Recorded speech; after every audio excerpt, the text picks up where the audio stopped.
Welcome to Compass Stories. I'm your host, Veronica Sterling. And my work is centered on helping people who are in the middle of disruption rediscover meaning, strengthen connection, and move forward with courage. I do this through speaking, sharing experiences, and storytelling. I'm grateful that you've joined me for a conversation today. And if it resonates with you, I hope that you will share it with someone else in your life. Thanks for being here.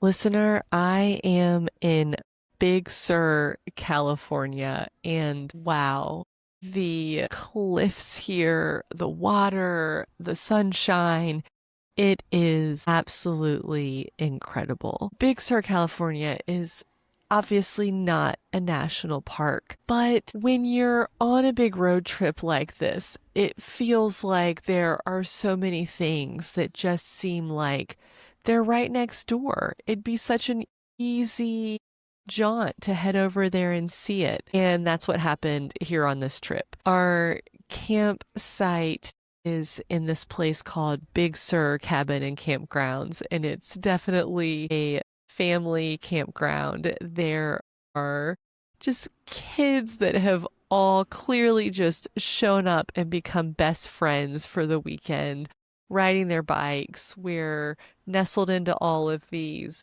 redwood trees. There's a river to go tubing in.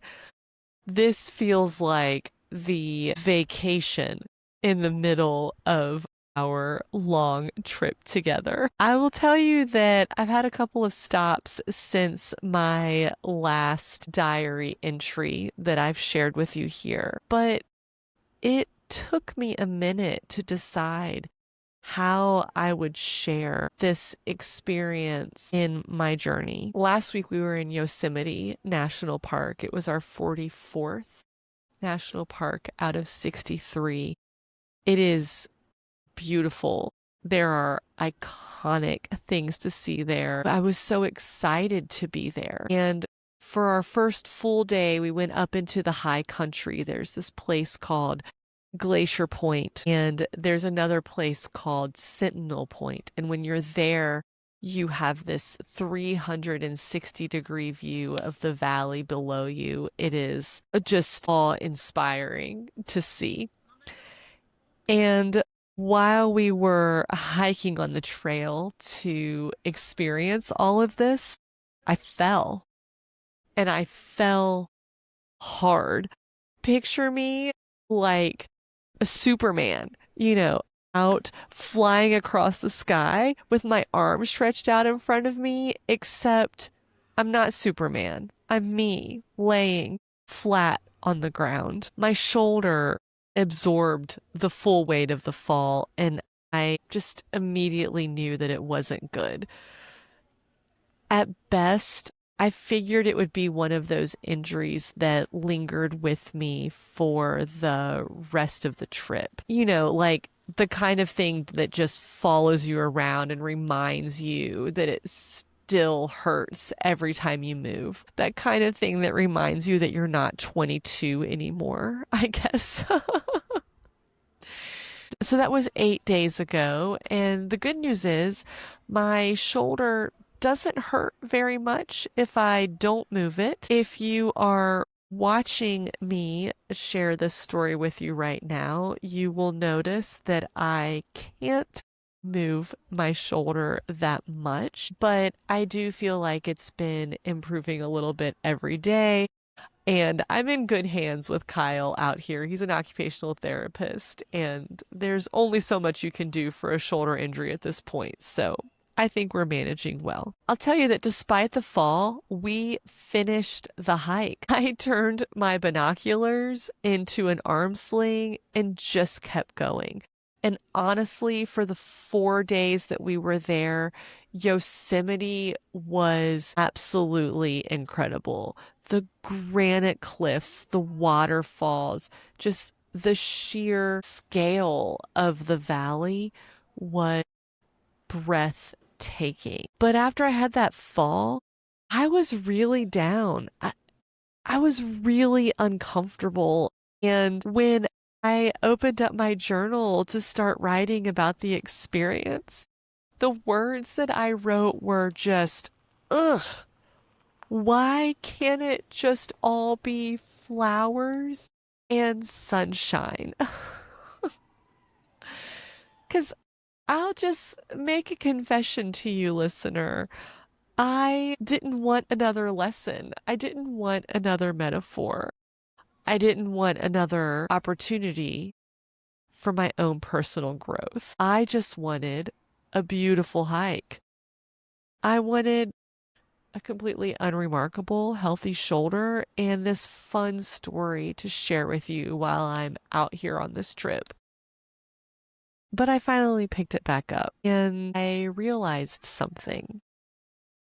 This experience that I had, the lesson that I've had to learn is what I am always here sharing with you.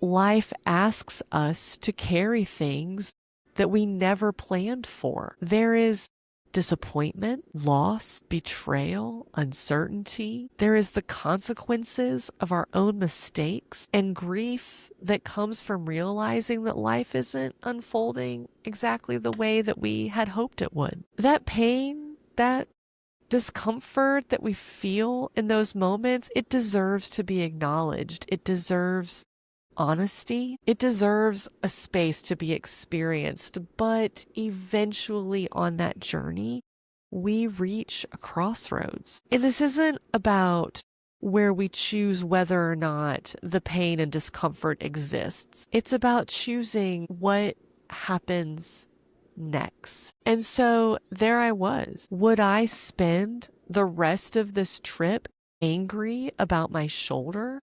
Would I allow this injury to become the main character of my own story out here? Would I let it convince me that somehow some part of my experience had been ruined?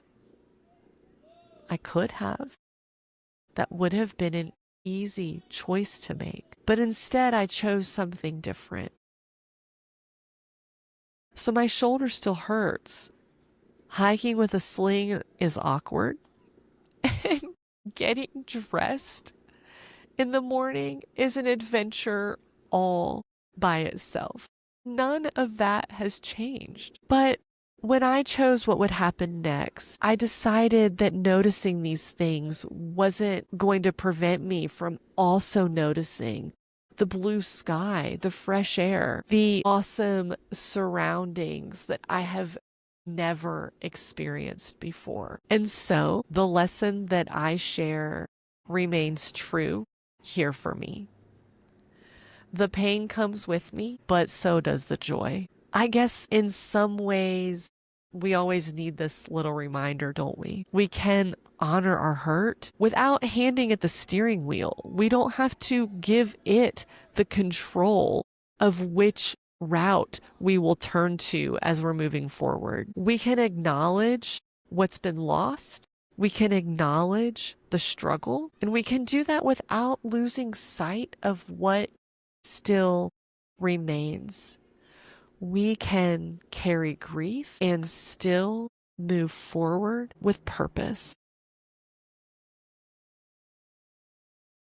So that's where my journal entry ended up. It took me a few days and a lot of commitment and reflection to arrive here. But after I fell, I also hiked 15 miles around the valley floor in Yosemite. I rode on the back of that scoot over Tioga Pass, and I kept going, sling in place. We left Yosemite and we went to our 45th national park. We spent time in Pinnacles National Park, and we hiked a steep, narrow route into this amazing landscape of these spires and rocks just pushing out of the ground. Over this past week, while I took that break from my journal, I realized that my fear was that I would start writing a journal entry about failing. about losing something. But when I looked around, when I considered everything I was experiencing, I had to realize and acknowledge that failure, that wasn't what was happening at all. So for me, this experience became a lesson about choosing. We don't always choose the disruption that happens, but over time, we can choose our relationship with it. So I think this journal entry for me, and I hope for you, became a reminder that we still get to choose what happens next. Today, I'm choosing to go forward on this journey, and I hope that you will too. Listener, this journey is going to take us back into the mountains and back into the desert, but there is some time that we are going to spend first out here on the coast. And so I'll see you at the next destination. Thank you for listening to this episode of Compass Stories. I'm your host, Veronica Sterling. And if you've enjoyed this, please subscribe to hear more and share it with others. Thank you for doing so. That's really helpful for me. To learn more about my message and connect, you can find me at www.veronicasterling.com.